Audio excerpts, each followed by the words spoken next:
Please ensure to follow the competition's regulation so that today's session runs smoothly and efficiently. Your cooperation helps to keep the energy positive and the discourse productive. Thank you.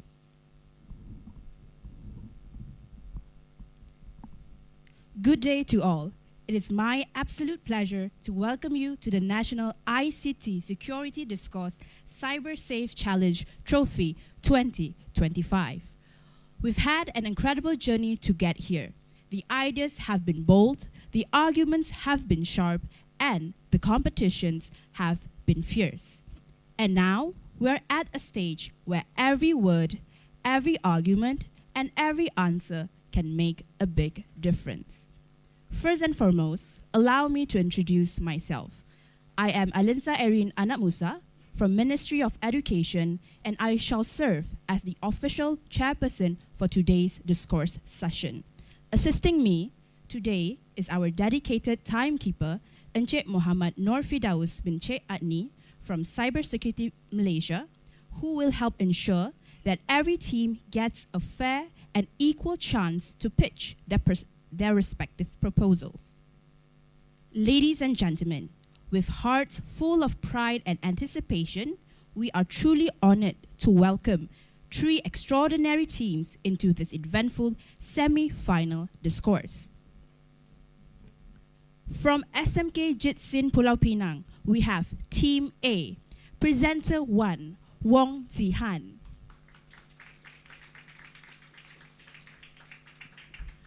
Presenter 2, Fiona Charisma Francis.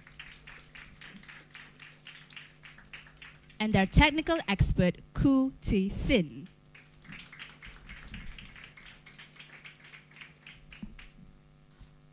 Team B, from SMK San Bernadette, we have Presenter 1, Sandra and Anthony.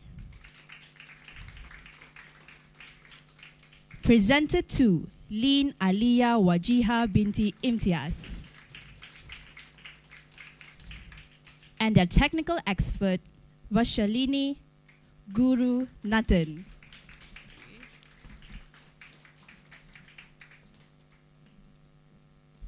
And from SMK Sultan Abu Bakar Pahang, we have Presenter 1, Alice Natasha binti Muhammad Nizam. Presenter 2, Tengku Rania Hana binti Tengku Ahmad Amiruddin Shah. And the technical expert, Ira Alvina binti Muhammad Firdaus.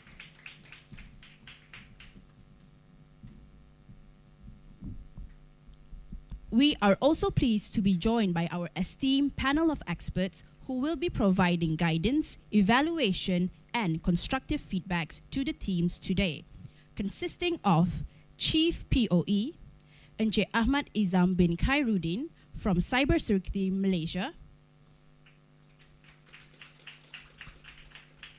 POE 2, Encik Mokhtar bin Wahid from Educational Resources and Technology Division, POE 3, Dr. Jayanti Jayaraman from Educational Resources and Technology Division, POE 4, Associate Professor Dr. Chia Yuen from University Science Malaysia, and POE 5, Puan Ketty Nelson Anak Sigan from MARA.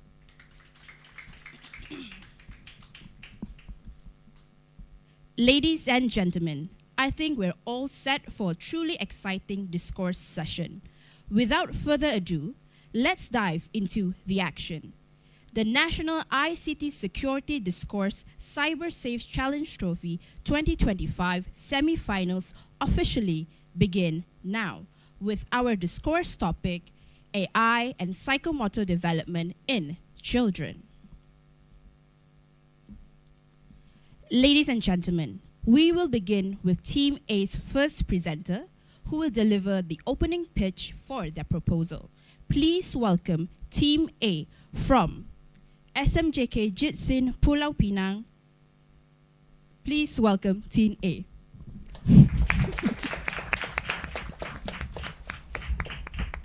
That's 1, 1, 2, test.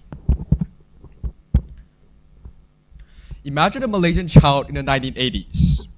Their days were filled with climbing mango trees, running barefoot across kampongs, playing gasing or sepak takraw with friends until the call of Maghrib brought them home. Their fingers flickered with precision, flicking marbles in chongkang, weaving ketupan, or even tying the strings of wow. Their balance and reflexes were built on courts, not on screens.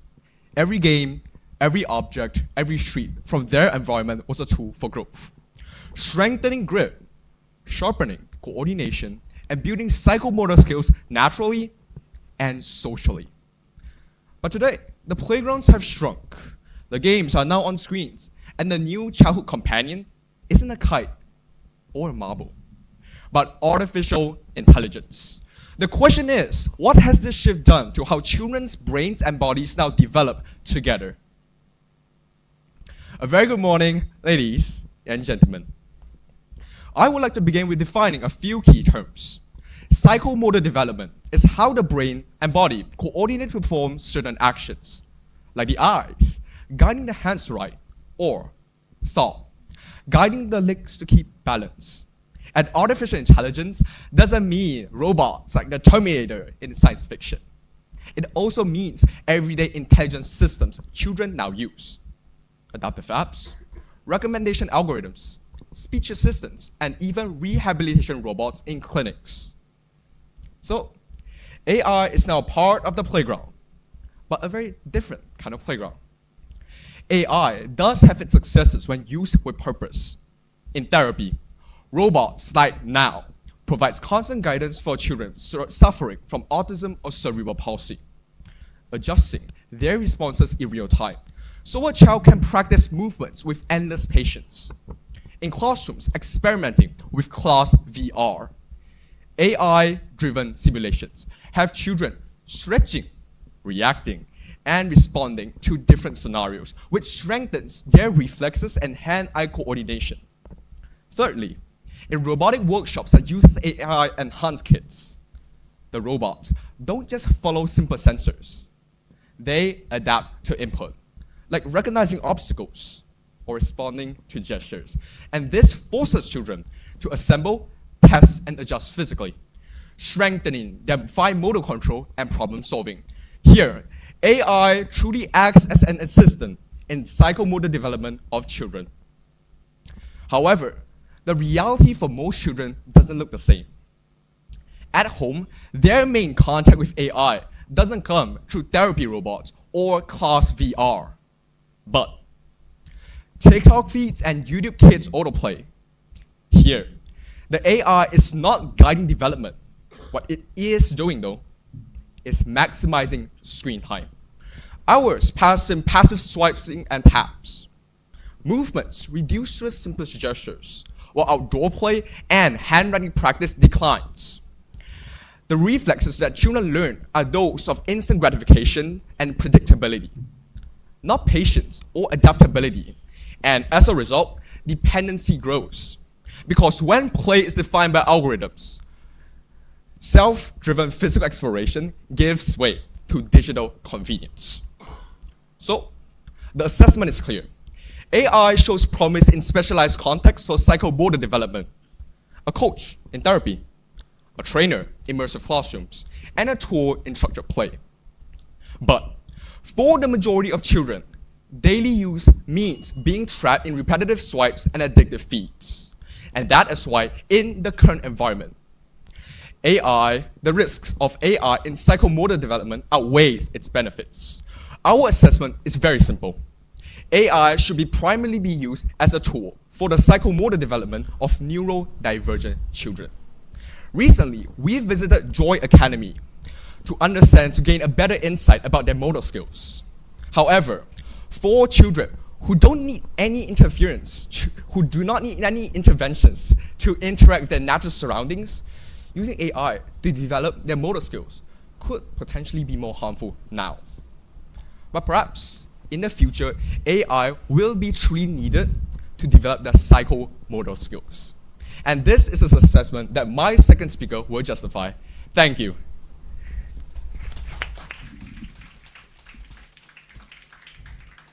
Thank you, Team A.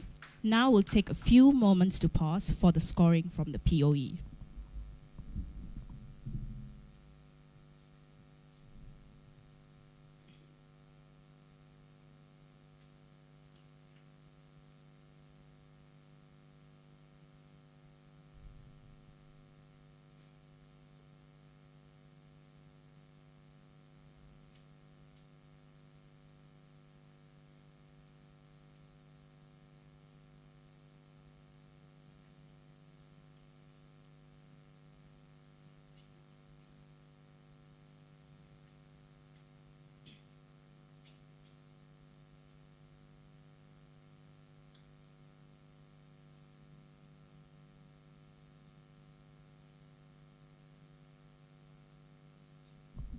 Next, let's hear from Team B's first presenter, Sandra and John from SMK San Bernadette's Convent.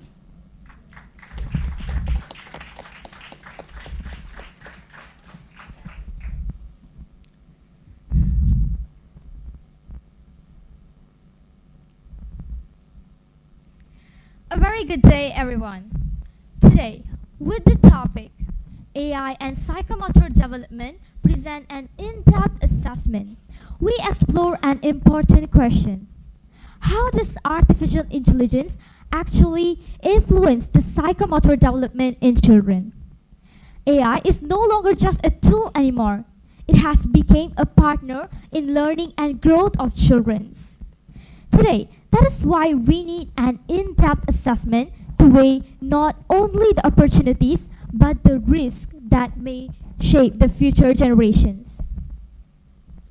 To ensure our assessment is systematic, we follow a clear framework. First, we begin with definition. We set objectives. Next, we analyze the evidence, the both strengths and challenges. After that, we measure the progress, summarize the result, and finally, we will propose our recommendations. Before going deeper, let's clarify the key terms. AI is machine learning. Psychomotor is the connection between thinking and movement.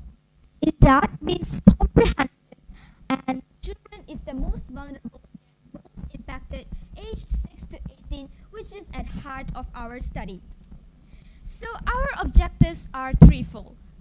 First, we want to investigate how children's screen time with AI devices.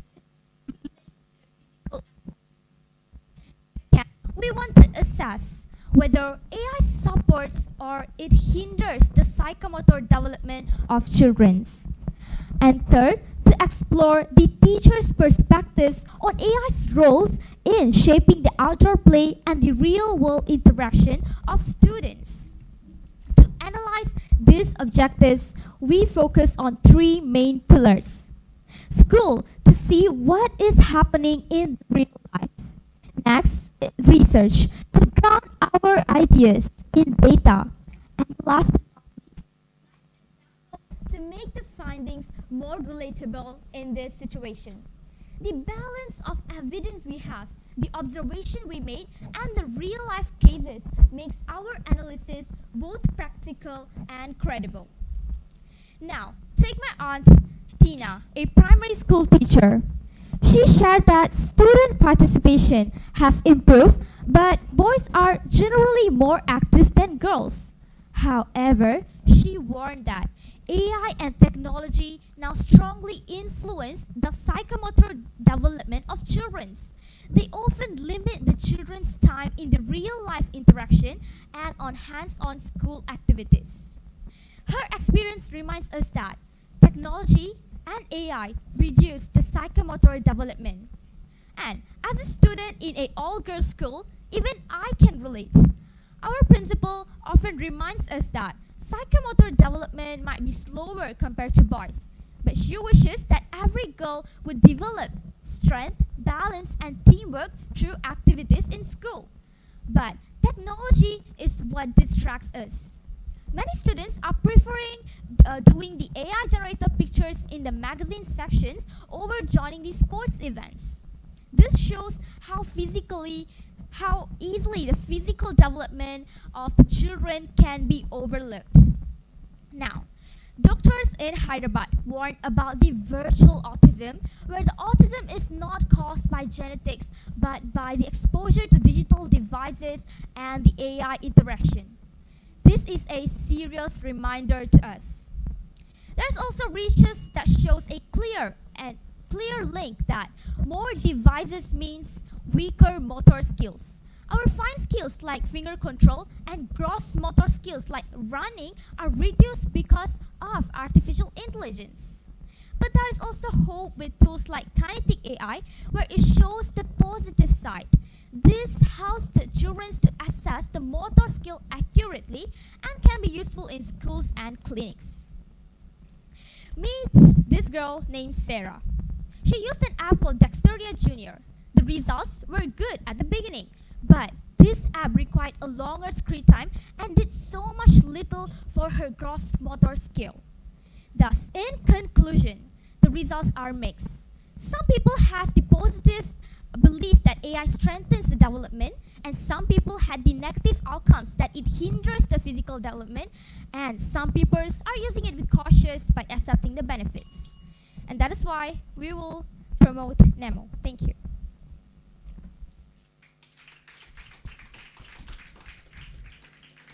Thank you, Team B. Now we'll pause for a few moments for the scoring.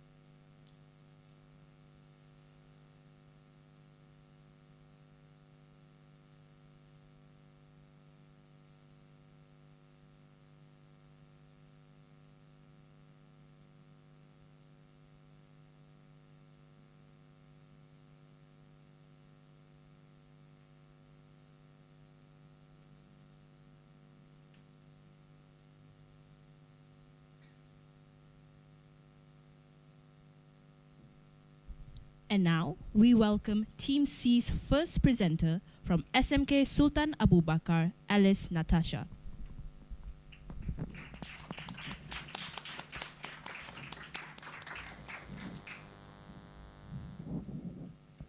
Good afternoon to the panel of experts, fellow speakers, and everyone here. We, from SABS, have spent the past week working closely with children in our neighborhood, engaging and exploring the challenges that children face when developing their psychomotor abilities, how this problem is growing in Malaysia, and why it demands urgent attention. Without further ado, let me begin with a moment of truth. During my 1 week of engagement with children in our neighborhood, I met an 8-year-old girl, a child who can navigate a computer faster than most adults I know. She could solve coding puzzles, click through screens with ease, and she would just talk about technology with sparks in her eyes. And yet, when handed a pair of scissors, she froze. Something as simple as cutting along the lines of a drawing became a frustrating task. Watching her struggle, I did not feel pride at her brilliance. I felt guilt that while her mind was racing ahead, her hands had been left behind. And it is not her fault, nor is it a matter of laziness. It is a reality of a child whose fine motor development has been disrupted, and her struggle mirrors what countless other children are silently facing today. Children's minds are adapting to the digital world at lightning speed, but their bodies have been left behind. They can master apps before they can tie their own shoelaces, click through screens with ease, yet they struggle to kick a ball straight. Sure, we may be raising geniuses, but what are they without the ability to do simple tasks? What is the worth of brilliance if the hands cannot keep pace with the mind? This imbalance matters. Psychomotor skills, the ability to connect mind with movements, are not luxuries. They are the foundation of everything: writing an essay, painting a picture, playing an instrument, and even shaking someone's hands. Without them, creativity is trapped in the mind because the body cannot carry it out. If we do nothing, we risk creating a generation of thinkers who cannot act, dreamers who cannot build, and visionaries who cannot even hold their own tools. Psychomotor skills such as running, catching, and holding simple tools like scissors and pencils, they are not mere tools. They are the building blocks of learning, creativity, and independence, yet they are under threat. In Malaysia, a 2022 report card on physical activity for students and adults revealed that 25% of children in Malaysia are meeting the recommended daily physical activity guidelines.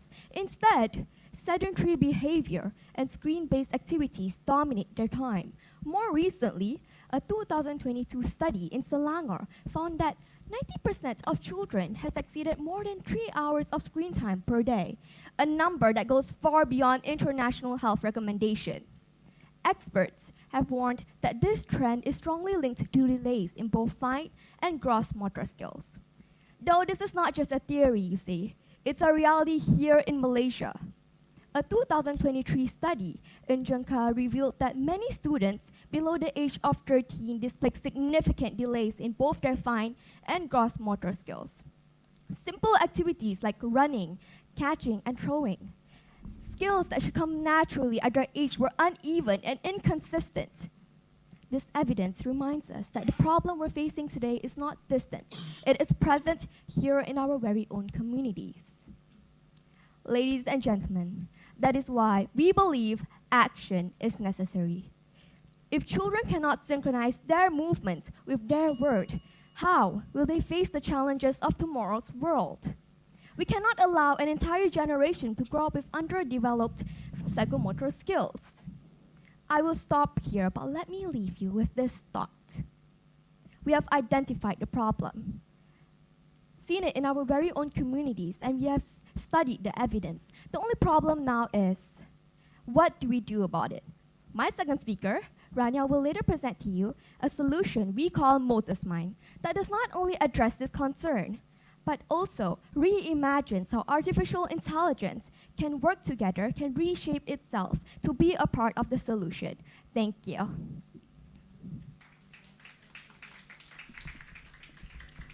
Thank you, Team C. And now we'll pause for a moment for the POEs to do the scoring.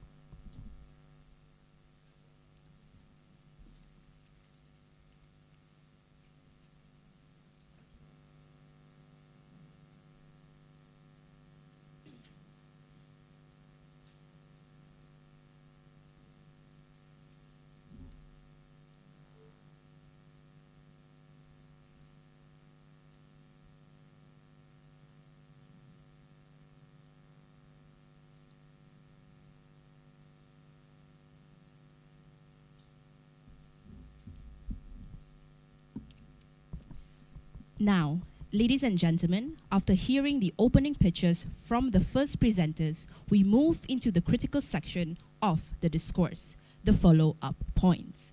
Here, the second presenters will expand and strengthen their proposals, while other teams will have the opportunity to pose questions between the second and 7th minute. Therefore, we shall begin the session by welcoming Team A's second presenter, Fiona Charisma Francis, to enlighten us with the follow-up points to their proposal.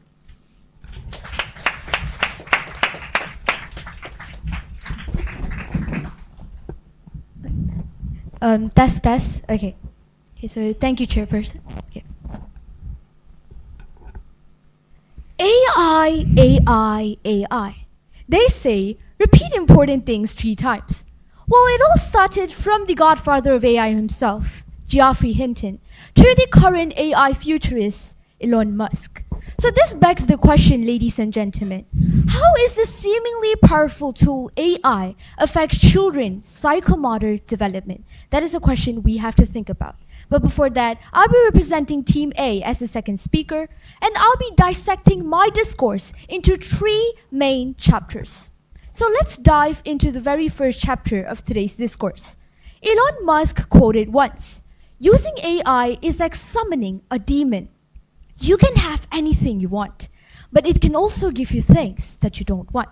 That is why, before that, allow me to paint a clear picture on the developmental milestone.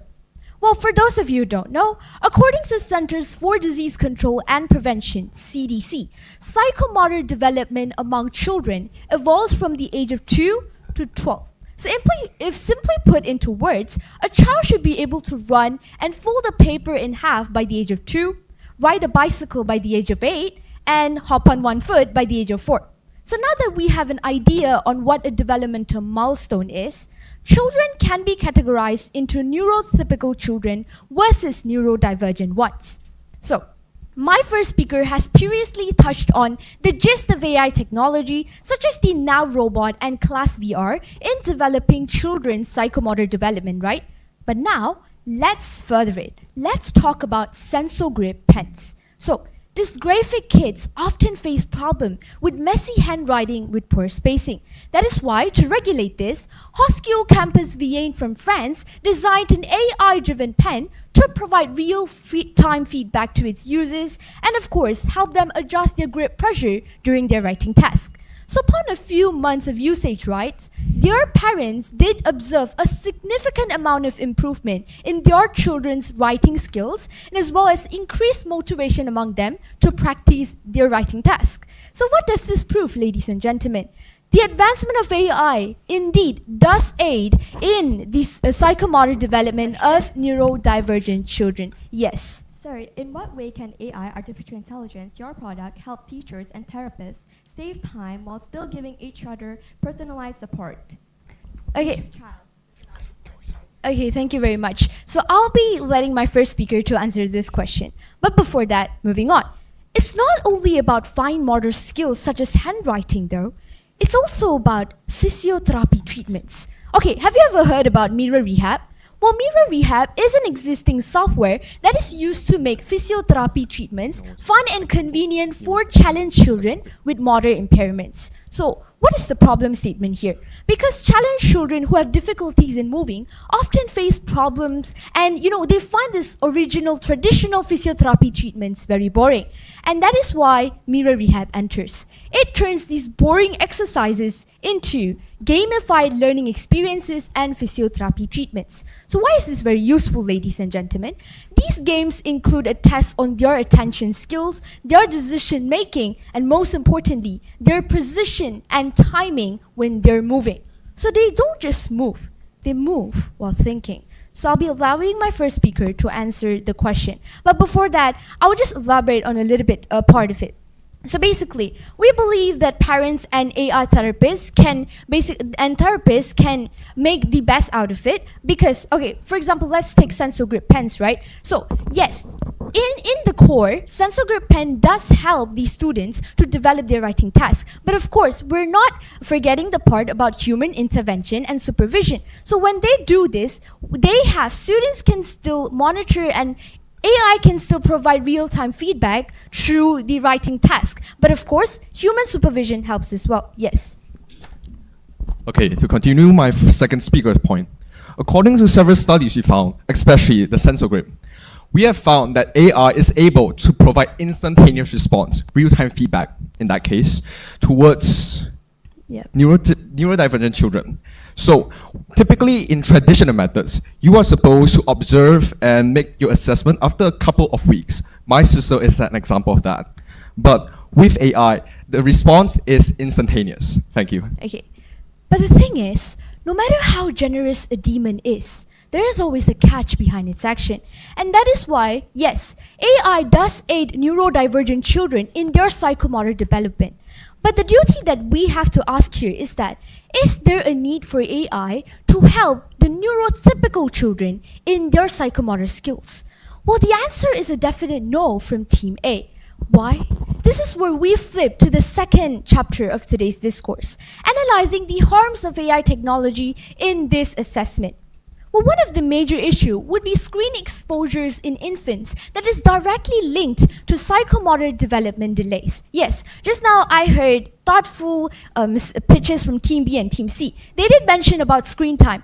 But I would like to further it. I would like to directly link how screen time is directly linked to AI and how AI is the one causing these psychomotor development delays. So, to back up my point, right, Geeta Vani Kesavan from University Putra, Malaysia, previously studied on Malaysian preschoolers, which shows a correlation how screen time interlinks to delayed fine motor skills. And that is why this engagement-based algorithm is the point here. So based on the engagement-based algorithm, they'll spend a lot of time, excessive screen time. And this engagement-based algorithm is powered by AI. So my first speaker mentioned about YouTube Kids autoplay and TikTok feeds as well, which is example of AI-driven, programs. So that is why these are the ones that cause screen exposure, excessive screen time. And this is exactly the reason why AI technology should not be needed in neurotypical children. The third chapter of today's discourse, a duty to ask ourselves, yes. Okay, just now you mentioned about the benefits of AI, right? So how far do you think that AI is accessible for children's and for like all type of children's to be accessible to that AI so that they will get the benefits? Okay, so you're talking about accessibility, right, for everyone? Okay, so I interpreted it as that. Okay, so basically accessibility. We did mention that how accessibility can be more prone and can be more prevalent when children are exposed to AI more. So I'll be elaborating more on the POE, you have my interest part, but I have to move on with my own point. Vertical school development. Have you ever heard about it? Just last month, the Ministry of Education finalized this plan. So basically, vertical school development, it is very clear that schools will become a lot more denser. And these schools, the natural environment will be more constricted, right? So in this case, what would children do? Because they literally rely on the natural environment to develop their psychomotor skills. So when schools become a lot more denser, AI can help here. AI can be the simulated environment. So today, the answer may vary for every single one of you here based on, what should we do and the conclusion of our assessment. But again, we asked ChatGPT and DeepSeek regarding one question. Should AI be integrated into children's? And it said, no, AI should not be needed in these children's. And that is why we stand firm with our assessment today. Thank you very much.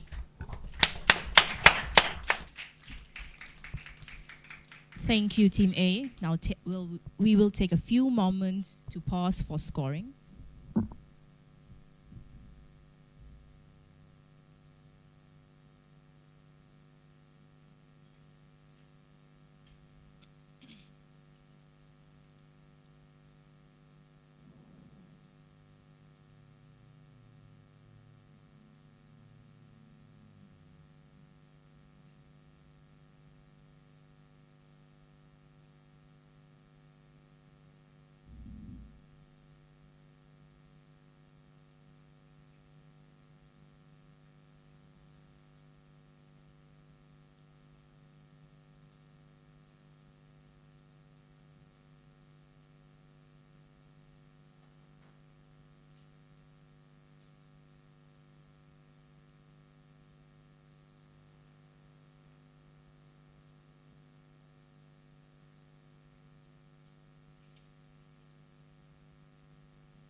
And now, we shall continue the session with the second presenter from Team B, Lin Alia Wajiha.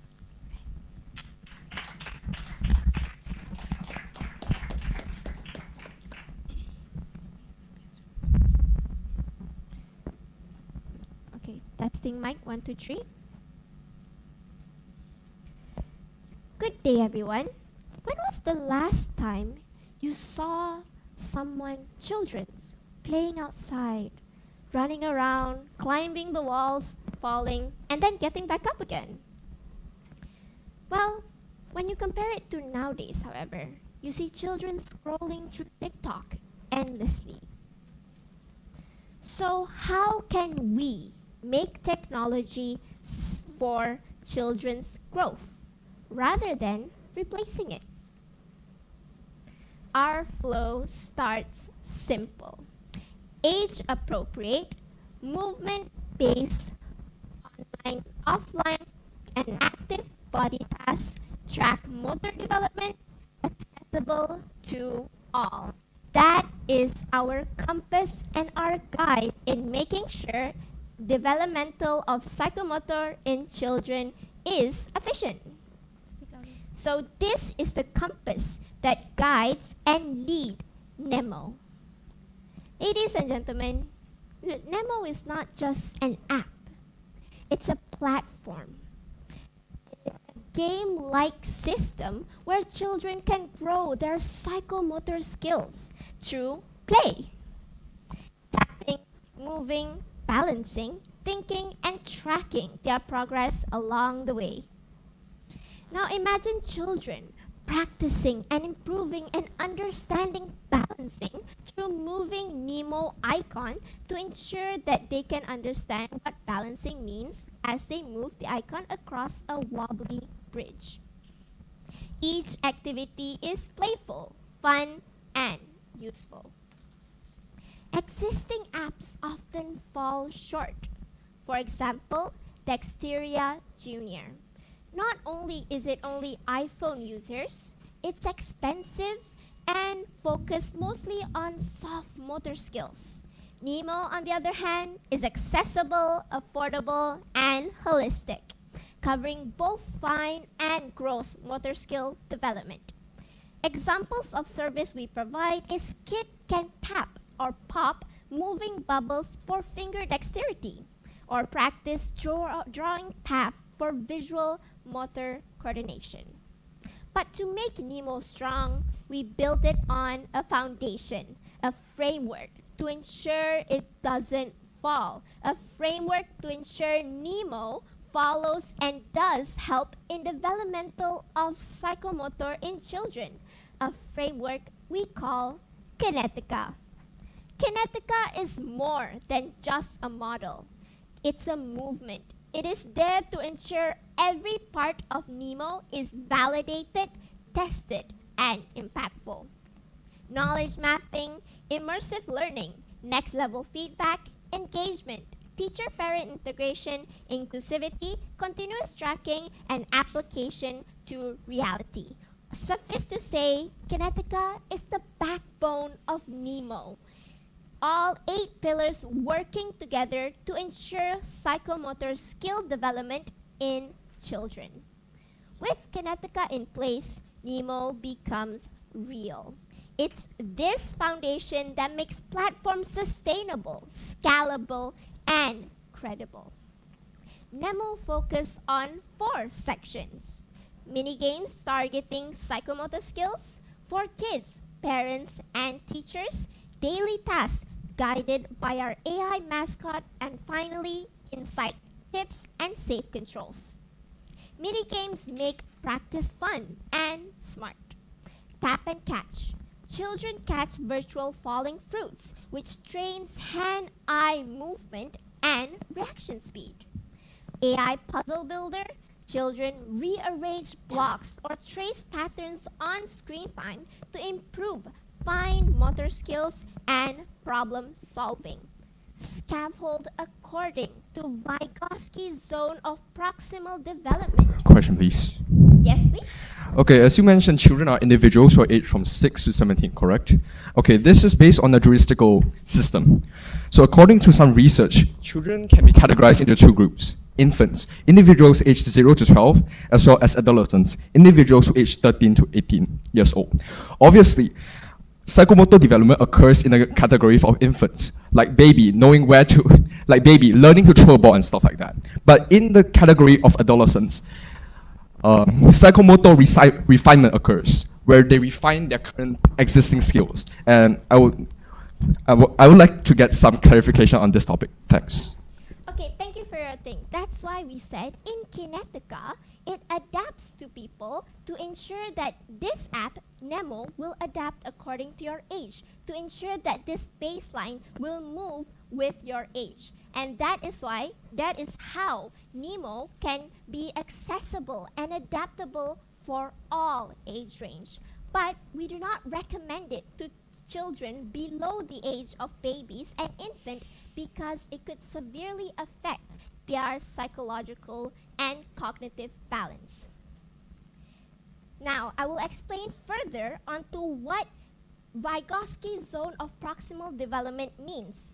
It means AI, no thank you, sorry. AI nudges each child just beyond what they can do alone, giving hints and encouragement exactly when they need it. Like a friendly coach who never yells, just a high five.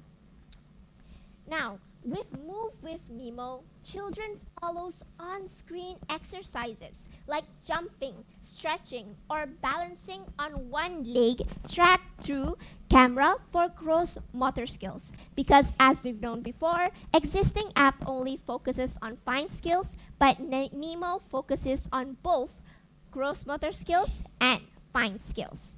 Play become practice, practice become progress, and progress, well, that's priceless. For kids, we prepare fun charts with cute decoration. We also ensure that our main targets are children from 6 to 7. For parents and teachers, we prepare detailed reports on strength and weaknesses of motor skill as well as improvement, attention span, and reaction time. No thank you. Every day, Nemo AI mascot give a task. Balance on one foot for 10 seconds or draw circles as fast as you can. Now, especially for girls who are slower in terms of developing psychomotor skills compared to boys, through daily tasks and repetition, it encourages psychomotor skills development as per Burhus Frederick repetition Skinner theory, where we believe repetition can still aid girls regarding psychomotor skills. Parents get insight into how their children is improving. Nemo suggests tips like physical or mental activities to try at home, and most importantly, safe controls, screen time limits, and data privacies. People often focus on cognitive or emotional development. Boring, but psychomotor growth is often overlooked. That is why Nemo is not just an app, it's a partner for their growth. This is why we believe that Kinetica is the vision for the future, the framework where children's minds thinks and hands create them, and hearts dreams. That is why we want to partnership with all these potential collaboration to ensure the future of Nemo and Kinetica. Thank you.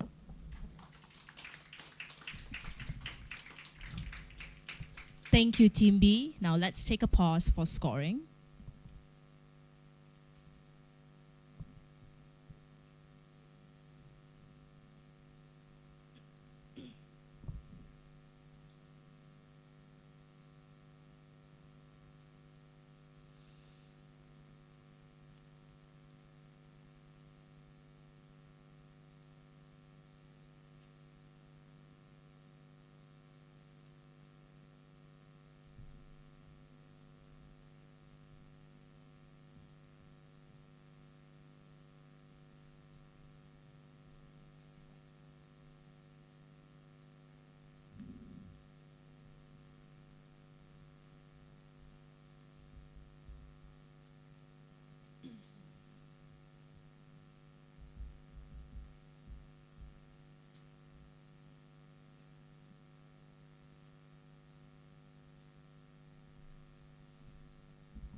And finally, let's now listen to the constructive points from the proposal by the second presenter of Team C, Tengku Rania.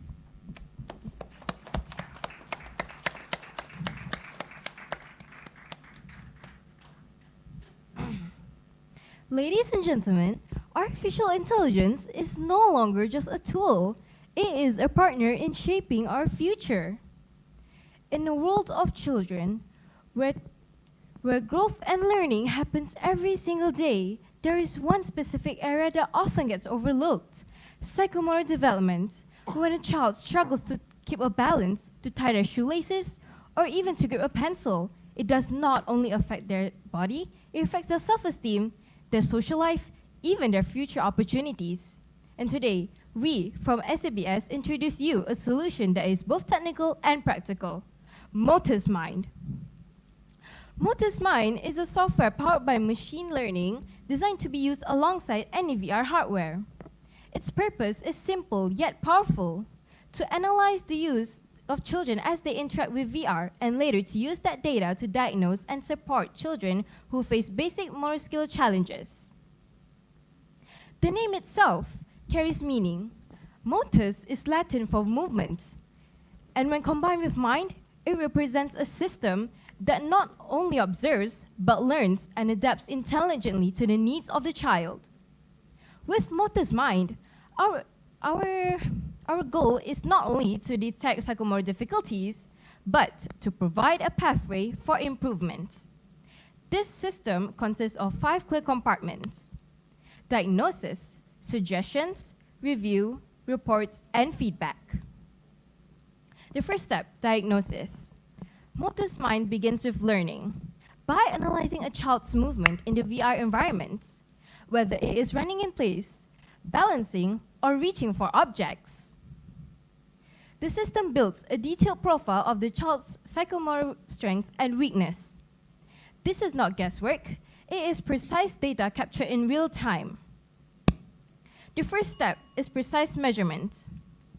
As the child interacts with the VR environment, every jump, every grip, every balance is captured. This raw movement is then analyzed through 3 gold standard assessments frameworks widely used by therapists and educators. Yes. You claim solution Motus Mind is effective, but how do you ensure all children can access it, given it requires expensive VR hardware and advanced software? Okay, I will leave that to my first speaker. Okay, continuing. Test of Gross Motor Development, 2nd edition, TGMD2, to evaluate locomotor skills such as running, hopping, and jumping. Second is Peer Body Developmental Motor Skills, 2nd edition, PDMS2, to measure both fine and gross motor skills, including grasping and visual motor integration. And third is Movement Assessment Battery for Children, MABC, to identify motor impairments, focusing on manual dexterity, ball skills, and balance. By aligning the data with these established skills, Motus Mind transforms raw motion into a realistic diagnostic profile. Instead of waiting months for professional assessment, parents and teachers now can access accurate insights within minutes. Moving on to step 2, suggestions. Once a diagnosis is created, Motus Mind generates targeted interventions. These are not generic activities. They are evidence-based experiences drawn from physiotherapy and developmental science. If TGMD2 analysis shows delayed running patterns, Motus Mind may suggest short progressive jogging drills in the VR world. If PDMS2 indicates poor fine motor skills, the software may recommend base block building or drawing exercises. If MABC highlights weak balance, this system might provide virtual obstacles to train stability. These personalized activities ensure that every single child receives the right challenge according to their right time, addressing their specific motor skill gap. Yes. So since VR are expensive, how do you justify the cost versus actual development benefits for a large population of children? Okay, so for that answer to that question is that we will do a rental for it. And basically like a trial. If you want it for 1 month, then you pay for the trial for 1 month. If you want it for 1 week, then you pay for the 1 week trial. Moving on. Step 3, review. The review stage makes Motus Mind adaptive. After the child performs the suggested activities, their performance is measured again using TGMD2, Question, please. PDMS2, or MABC benchmarks. No, thank you. Sorry. Improvement is tracked in quantifiable scores. If progress is strong, the difficulty of the exercises increases gradually. If improvement is limited, the system recalibrates its suggestions. This creates a continuous feedback loop. Diagnose, intervene, remeasure, ensuring that interventions are always dynamic and effective. Step 4, report. Motor's mind then generates a detailed, structured report. Unlike simple progress notes, these reports are formatted in alignment and professional standards so that they can be handled by doctors, occupational therapists, and physiotherapists. And in that report, it includes graphs comparing the child's motor skill growth to normative age-based data. Yes. So you mentioned about mastermind to help guide children psychomotor development. But we are curious, what is your answer on the assessment regarding AI and psychomotor development? The assessment. Thank you. I'll leave that to my first speaker. Okay. Thank you. A timeline of interventions and how the child responded. Specific notes on which psychomotor areas that require continuously expert attention. This allows parents to bring a clear evidence-backed document to professionals, accelerating treatments and avoiding misdiagnosis. And moving on to step 5, feedback. Finally, Motor's Mind, it empowers parents.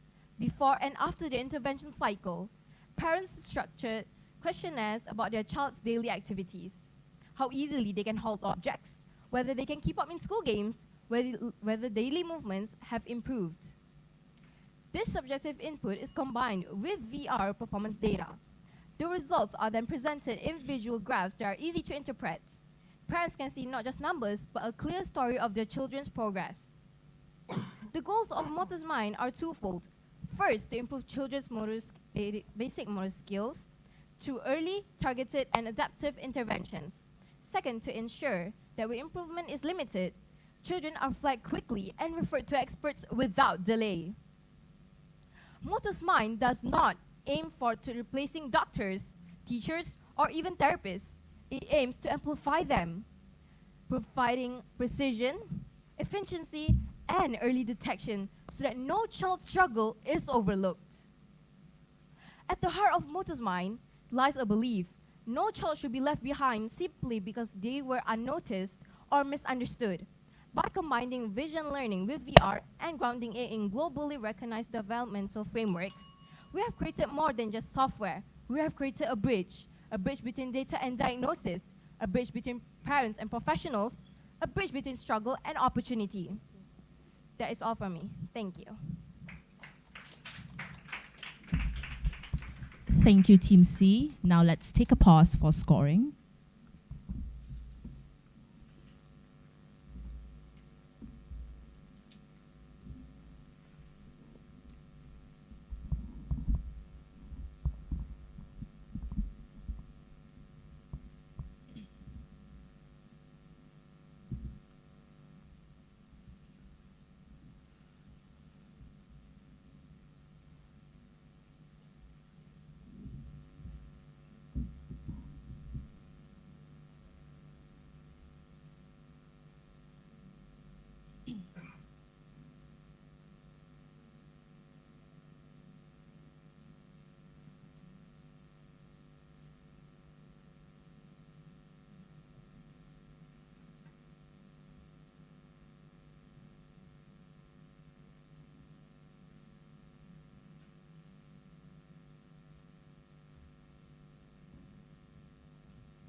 There we have it, ladies and gentlemen. We've now heard all the proposals from all teams today.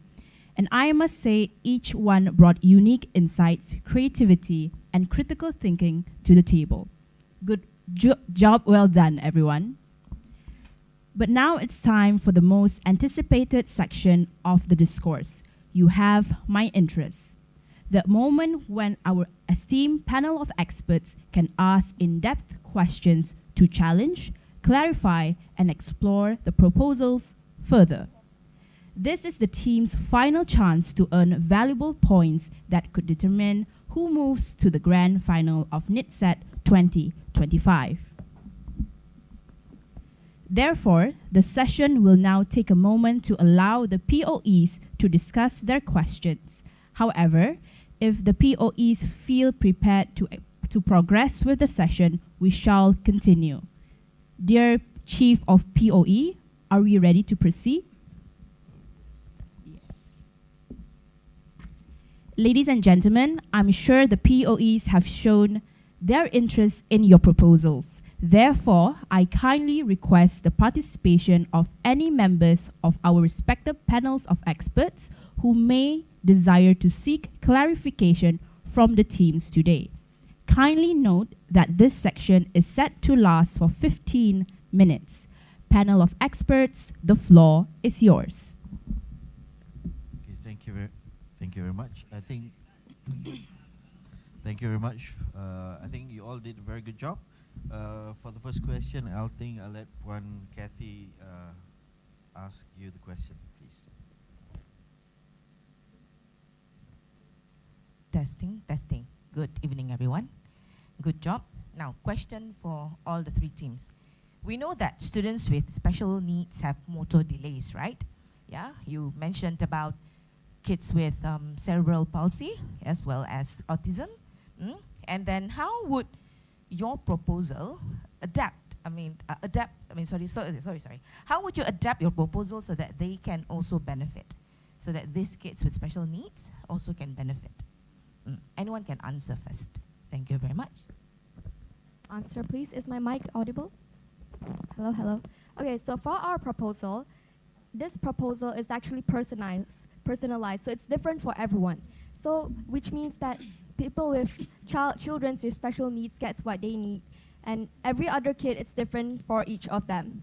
They will only get suggestion that will be up to their capabilities. They won't get suggestion that they can't do. That's all. Can I answer the question?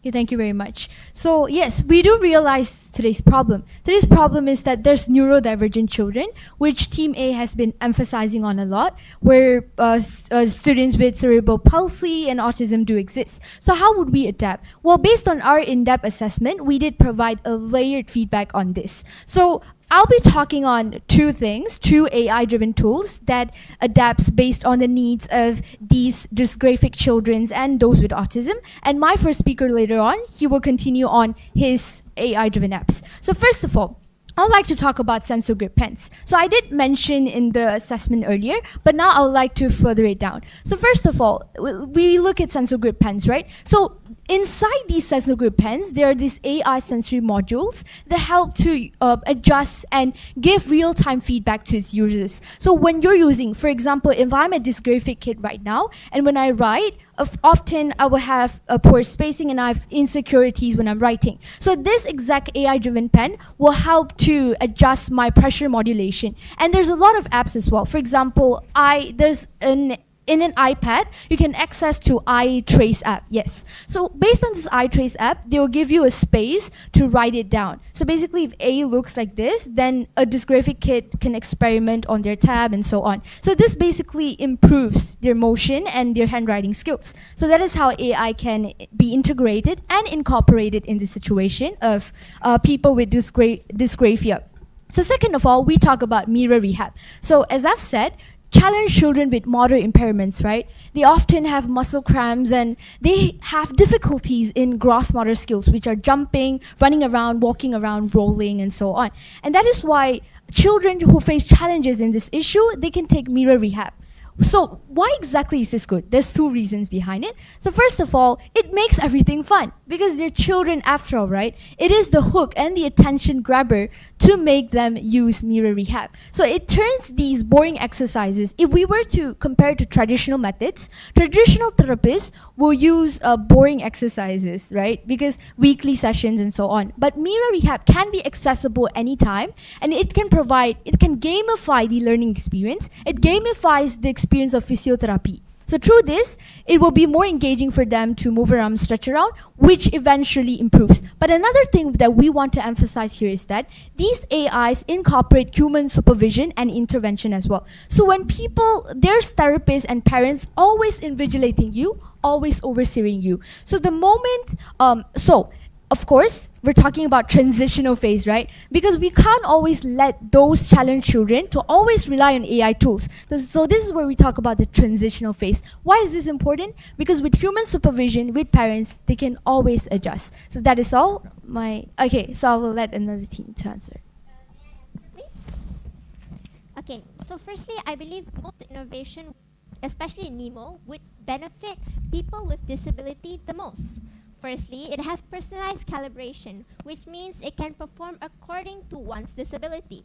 Example, if you have autism, they could use characters that you are more comfortable with, and therefore you are more likely to want to do these type of psychomotor skill development games.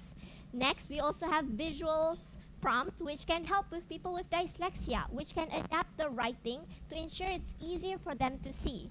Or sound movements and also sound in our apps, which will allow people who have dysfunction regarding visuals, which can use and utilize other forms and senses. Other than that, we also believe it has accessibility first design.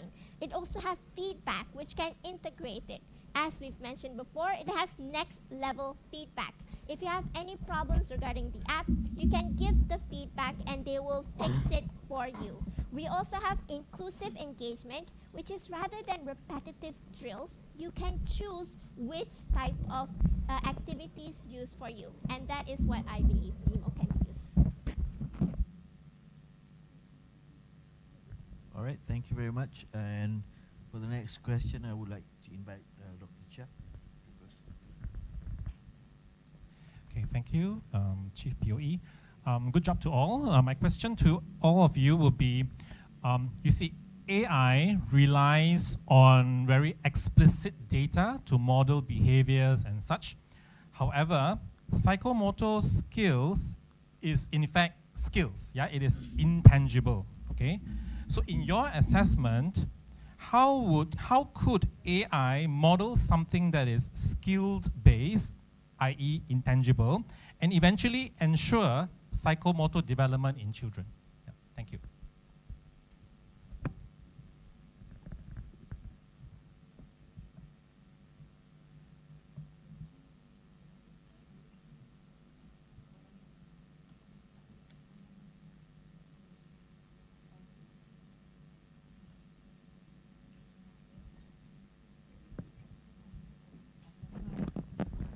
Okay, to repeat, yeah, AI relies on explicit data. It means it models the data, right? But psychomotor is very skills-based, movement and such. So in your assessment, how could AI model something that is intangible, i.e. skills, and eventually ensure psychomotor development in children?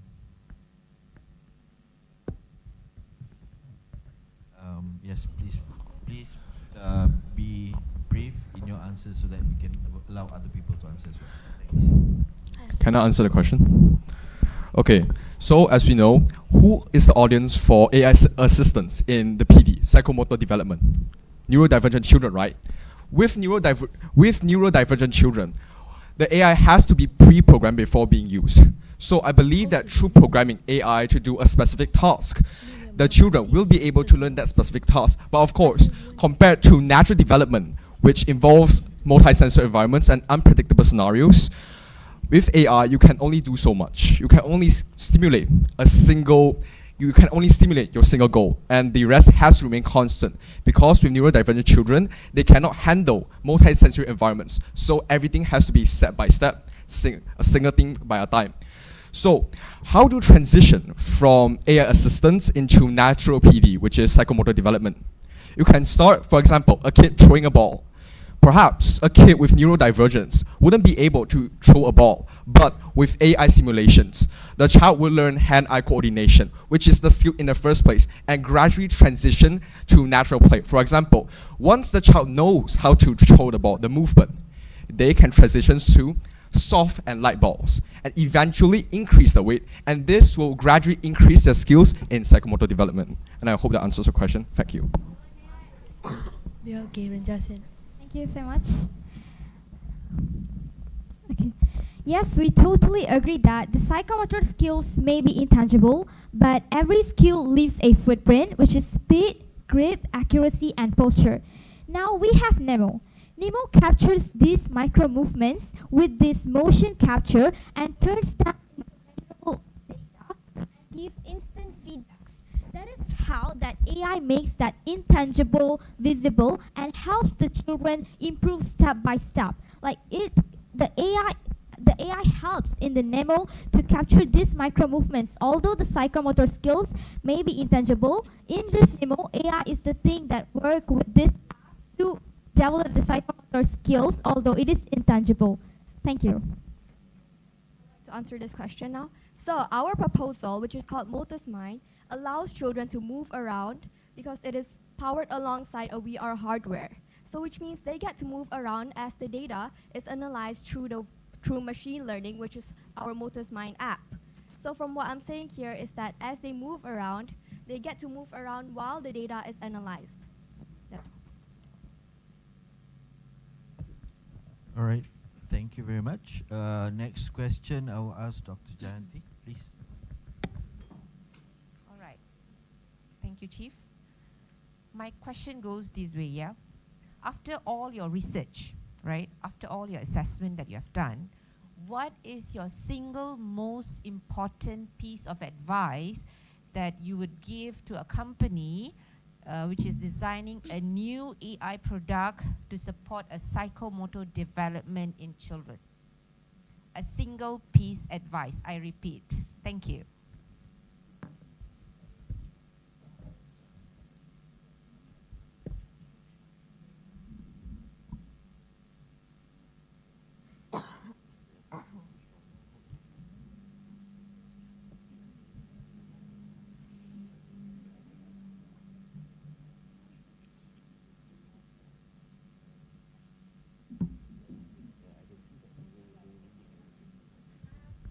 Question? Okay, as mentioned before in my presentation, we have a flow to ensure that development in psychomotor skill in children. Firstly, age appropriate movement focus, encouraging active body tasks, track motor development, and accessible to all. That is our advices to ensure that these companies can create something that is not only accessible to all, but also help in development of psychomotor skill in children. Thank you. Oh. Okay, I'd like to answer the question, sorry. Okay, so basically, the one most single important advice that I would give to AI companies is regarding how they can set guidelines. So first of all, we have to understand the problem state. Yeah, okay, we have to understand the problem statement. So the problem statement is that over-reliance. So when students or children in this case over-rely on these AI technologies, right, it will cause them to, they can't interact with the real world and physical play elements, which is the reason behind psychomotor development in the first place. That is why we set guidelines as an instruction. We would advise companies to set guidelines on how to use it to prevent over-reliance, and I will keep it concise. Lastly, parents and therapists. So they play an important role as well for neurodivergent children. So that is why we would say that they can collaborate with NAIO, National AI Organization. They can collaborate with Prime Minister Anwar Ibrahim as well. So thank you. Razbal, please. Yes, please. Quick one. Oh God. For AI companies, they should make tools that are fun instead of just finding problems. They should make children feel more motivated to play it, because children wouldn't want to use something that is so boring and dull.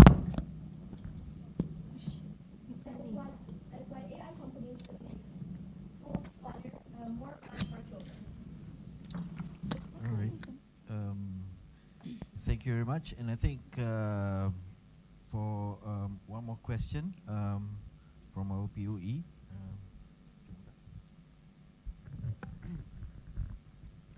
Hi, boys and girls.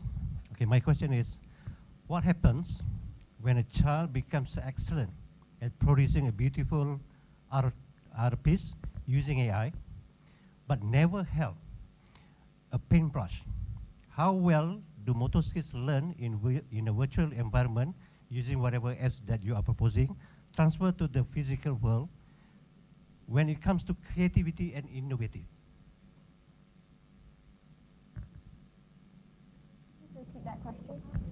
What happens when a child becomes excellent at producing a beautiful art piece using AI, but never held a paintbrush? How well do motor skills learn in a virtual environment using whatever application that you are proposing transfer to the physical world when it comes to being creative and also innovative? So can I answer the question? So basically when children are exposed to drawing, let's say neurodivergent children, they start with simulations, correct? With virtual reality simulations. Well, the key thing about this is transition phase. The transition phase between AI-assisted psychomotor development to natural psychomotor development.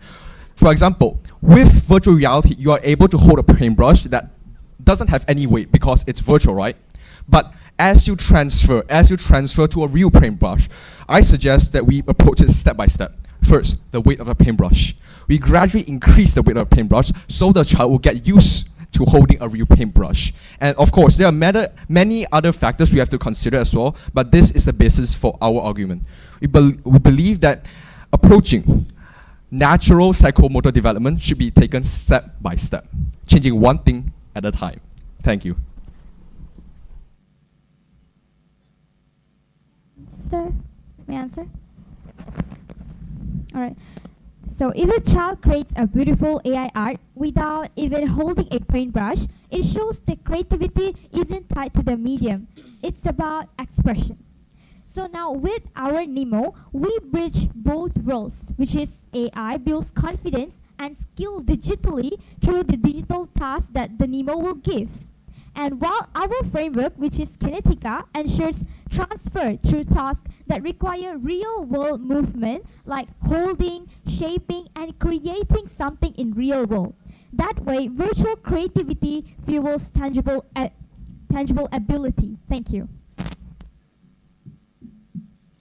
Okay, I would like to answer your question. Okay.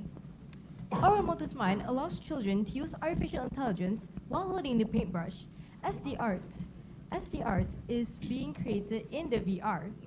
So the VR is used as a guidance for the children. Thank you. Right. Do you have more time? No? Okay. Thank you very much for your answers. Thank you all for the insightful and engaging session. I sincerely appreciate the panel of experts for their considerate and thought-provoking questions directed towards all the teams. I would also like to acknowledge each team members for their valuable contributions, which truly enrich the experience. Great job, everyone.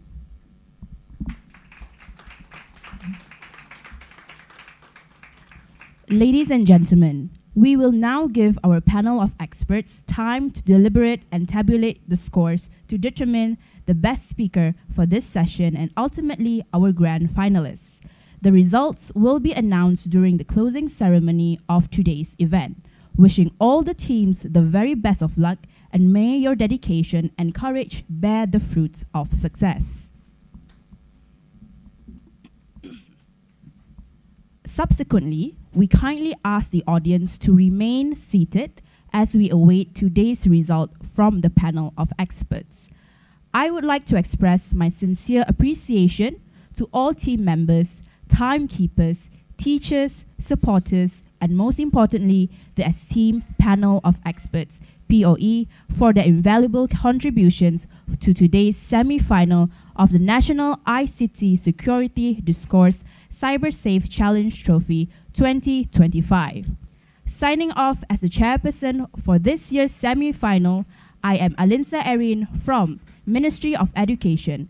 Have a great day to everyone and thank you.